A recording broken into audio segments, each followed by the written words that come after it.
Çfarë i ndodh trupit tuaj kur hani vetëm ushqime të shpejta çdo ditë? Përshëndetje miq, mirë se erdhe në këtë video. Para se të ndiqni këtë video, mos harroni të pëlqeni faqen tonë dhe të shpërndani videot miqve tuaj. Sot do të flasim për një temë shumë të rëndësishme që prek jetën e përditshme të shumë njerëzve, pasojat e rënda që ka ushqimi i pashëndetshëm, ose siç e quajmë zakonisht junk food, mbi trupin tonë. Junk food përfshin gjëra si fast food, burger, pizza, patatina, ëmbëlsira, pije me gaz dhe sallame të procesuara. Këto ushqime janë kudo rreth nesh, të shpejta, të lira dhe të shijshme, por a e dini sa dëm të madh mund të shkaktojnë nëse i konsumojmë shpesh, ose më keq, nëse ushqehemi vetëm me to?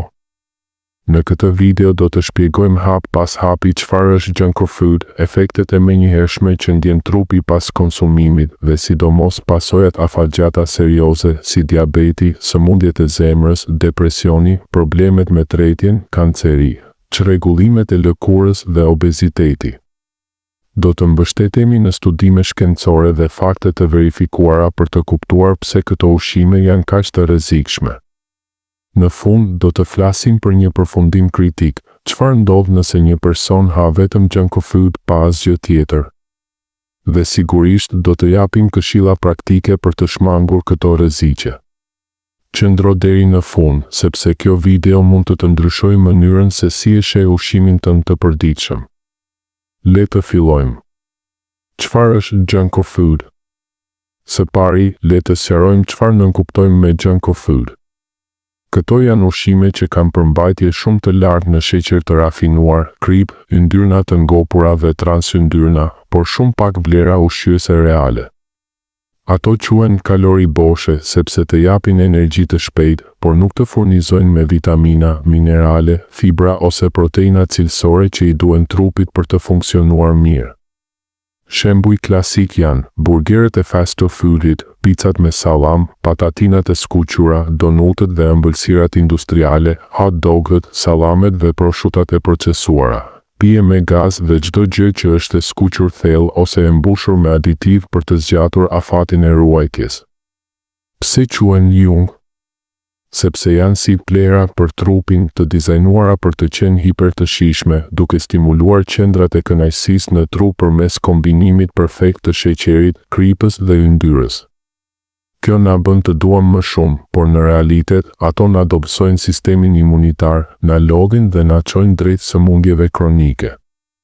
Studime nga organizata si Organizata Botërore e Shëndetësisë tregojnë se konsumimi i lartë i këtyre ushqimeve është një nga shkaqet kryesore të epidemisë globale të obezitetit dhe sëmundjeve jo ngjitëse.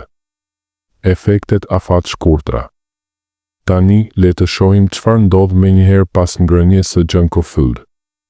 Nuk është vetëm një ndjenjë faji, trupi yt reagon realisht në mënyrë negative.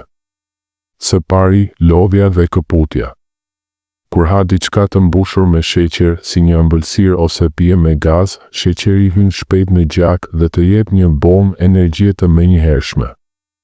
Por kjo zgjat pak, brenda pak orësh, niveli i sheqerit bie papritur, duke shkaktuar të ashtu quajturin sugar crash.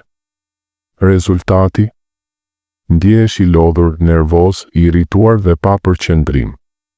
Studime tregojnë se kjo ndodh sepse trupi lëshon shumë insulin për të balancuar sheqerin dhe pastaj energjia bie poshtë nivelit normal. Së dyti, dehidratimi dhe presioni i lartë i gjakut.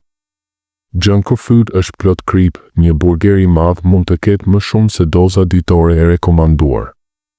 Kripa tërheq ujë nga qelizat dhe ngushton enët e gjakut, duke rritur presionin e gjakut.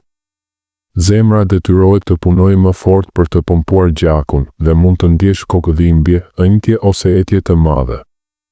Në afat të shkurtër, kjo mund të çojë në dehidratim, sepse trupi mban ujë për të balancuar kripën, por në realitet humbet lëngje esenciale. Këto efekte ndodhin çdo herë që ha junk food, por nëse e bën shpesh, trupi yt fillon të mësohet, por jo në mënyrë të mirë. Ai fillon të kërkojë më shumë për të njëjtën kënaqësi, duke krijuar një cikël varësie. Efektet afatgjata dhe rreziqet serioze. Tani vim te pjesa më alarmante, pasojat afatgjata. Nëse junk food bëhet pjesë e madhe e dietës tënde, rreziqet bëhen reale dhe të pakthyeshme në shumë raste. Diabeti i tipit 2, sheqeri i tepërt dhe karbohidratet e rafinuara në junk food lodhin pankreasin, organi që prodhon insulinë.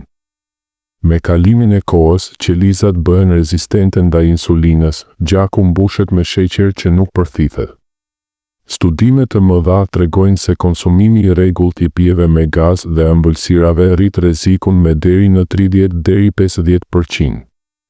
Nëse ha vetëm junk food, diabeti mund të zhvillohet brenda muajsh ose pak vitesh, duke çuar në komplikime si dëmtim nervor, berbëri ose amputime.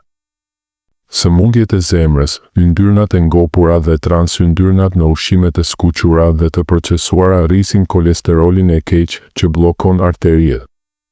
Kjo çon në aterosklerozë, pllaka që ngushtojnë enët dhe rrisin rrezikun për atak kardiak ose goditje në tru. Kripa shton presionin e gjakut duke e bërë zemrën të punojë tepër.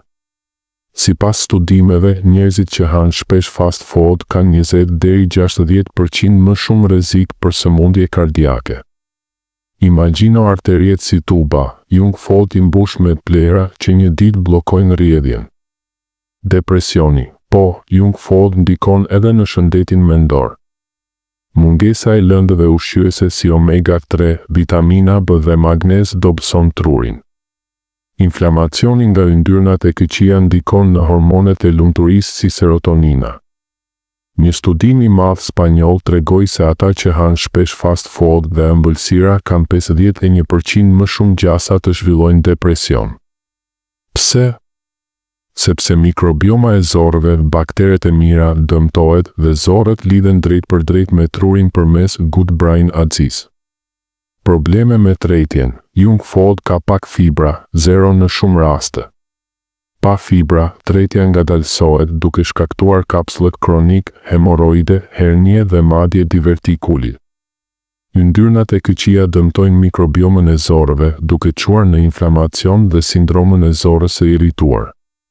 Me kalimin e kohës mund të zhvillosh probleme serioze si ulqera ose sëmundje inflamatore të zorrëve.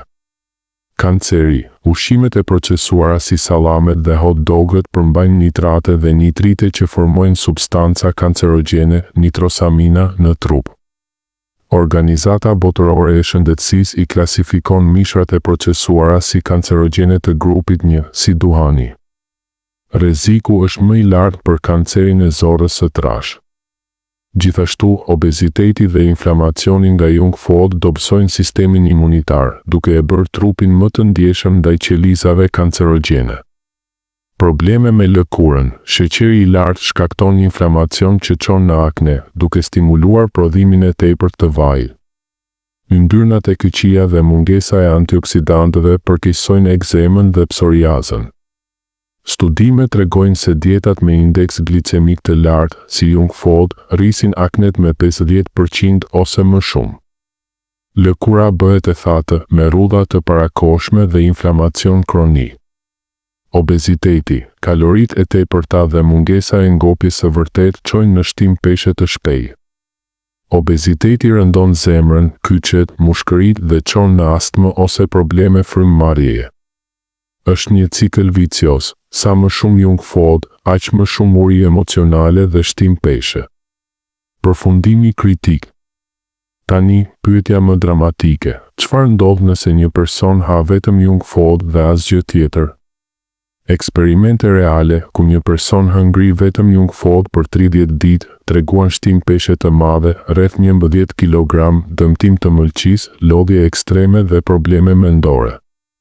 Por në realitet, nëse vazhdon muaj ose vite, trupi fillon të dështojë plotësisht për shkak të mungesës së nutrientëve esenciale. Malnutricioni mund të çojë në dobësim imunitar, dëmtim organesh dhe vdekje, por jo brenda 10 javësh siç thuhet në disa video virale, kjo është egzagerim. Mund të jetoj vite, por me sëmundje kronike që shkurtojnë jetën ndjeshëm. Kaloritë të mbajnë gjallë, por mungesa e vitaminave çon në sëmundje si skorbuti ose beriberi në raste ekstreme. Këshilla dhe përfundim. Për fat të mirë, nuk është vonë të ndryshosh. Videoja rekomandon rregullin 80-20. 80% e dietës tënde të jetë ushqim i shëndetshëm, fruta, perime, drithëra integrale, proteina të pastra si peshk ose bishtajore, dhe vetëm 20% qejf si junk food, por jo çdo ditë. Filloni ngadalë, zëvendësoni pijen me gaz me ujë, patatinat me ara, burgerin me sallatë me mish të pjekur. Kujdesuni për veten, trupi juaj është i vetmi që keni. Nëse kjo video të ndihmoi, bëni like, subscribe dhe ndaje me miqtë tuaj. Shkruaj në komente, çfarë junk food do të hiqni të parën. Shihemi në videon tjetër.